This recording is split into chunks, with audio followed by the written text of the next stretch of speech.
I see dead people, why so many of us believe in ghosts? Between 30% and 50% of the US population says they believe in ghosts. By Anna Stone. Halloween seems an appropriate time of year to share the story of the Chaffin family and how a ghost helped decide a dispute over an inheritance. James L. Chaffin of Monksville, North Carolina, died after an accident in 1921, leaving his estate in full to his favorite son Marshall and nothing to his wife and 3 other children. A year later Marshall died, so the house and 120 acres of land went to Marshall's widow and son. But 4 years later, his youngest son James Pink Chaffin started having extraordinary dreams, in which his father visited him and directed him to the location of a second, later will in which Chaffin Sr. left the property divided between his widow and the surviving children. The case went to court and, as you'd expect, the newspapers of the time went mad for the story. The court found in Pink's favor and, thanks to the publicity, the Society for Psychical Research, SPR, investigated, finally coming to the conclusion that Pink had indeed been visited by his father's ghost. Pink himself never wavered from this explanation, stating, "I was fully convinced that my father's spirit had visited me for the purpose of explaining some mistake." Unlikely as it might seem in the cold light of day, ghosts and hauntings are a mainstream area of belief. Recent studies by YouGov in the UK and the USA show that between 30% and 50% of the population says they believe in ghosts. Belief in ghosts also appears to be global, with most, if not all, cultures around the world having some widely accepted kind of ghosts.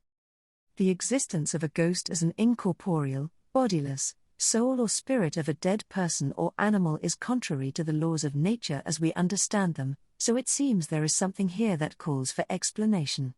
We can look at the worlds of literature, philosophy and anthropology for some of the reasons why people are so keen to believe. Blithe and vengeful spirits. The desire for justice and the belief in some form of supernatural protection, which we see in more major religions, address basic human needs. Ghosts have long been thought of as vehicles for justice. Shakespeare's Hamlet is visited by the ghost of his murdered father seeking revenge on his murderer. In Macbeth, meanwhile, the murdered Banquo points an accusing finger at the man responsible for his death. This idea has its equivalents today in various countries. In Kenya, a murdered person may become an ngoma, a spirit who pursues their murderer, sometimes causing them to give themselves up to the police. Or in Russia the rusalka is the spirit of a dead woman who died by drowning and now lures men to their death. She may be released when her death is avenged. Ghosts can also be friends and protectors. In Charles Dickens's A Christmas Carol, Ebenezer Scrooge is helped by the ghosts of Christmas present, past and future to mend his hard-hearted ways before it's too late. In The Sixth Sense, spoiler alert, the ghost character played by Bruce Willis helps a young boy to come to terms with his ability to see ghosts and to help them to find peace.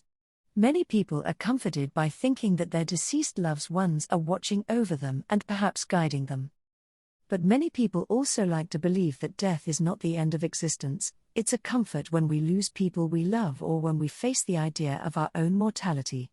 Many cultures around the world have had beliefs that the dead can communicate with the living, and the phenomenon of spiritualism supposes that we can communicate with the spirits of the dead, often through the services of specially talented spirit mediums. And we love to be scared, as long as we know we aren't actually in danger. Halloween TV schedules are full of films where a group of, usually young, volunteers spends a night in a haunted house, with gory results. We seem to enjoy the illusion of danger, and ghost stories can offer this kind of thrill. Body and soul. Belief in ghosts finds support in the long-standing philosophical idea that humans are naive dualists, naturally believing that our physical being is separate from our consciousness. This view of ourselves makes it easy for us to entertain the idea that our mind could have an existence separate from our body, opening the door to believing that our mind or consciousness could survive death, and so perhaps become a ghost. Looking at how the brain works, the experience of hallucinations is a lot more common than many people realize. The SPR, founded in 1882, collected thousands of verified first-hand reports of visual or auditory hallucinations of a recently deceased person. More recent research suggests that a majority of elderly bereaved people may experience visual or auditory hallucinations of their departed loved ones that persist for a few months. Another source of hallucinations is the phenomenon of sleep paralysis, which may be experienced when falling asleep or waking up. This temporary paralysis is sometimes accompanied by the hallucination of a figure in the room that could be interpreted as a supernatural being. The idea that this could be a supernatural visitation is easier to understand when you think that when we believe in a phenomenon, we are more likely to experience it. Consider what might happen if you were in a reputedly haunted house at night and you saw something moving in the corner of your eye. If you believe in ghosts, you might interpret what you saw as a ghost. This is an example of top-down perception in which what we see is influenced by what we expect to see.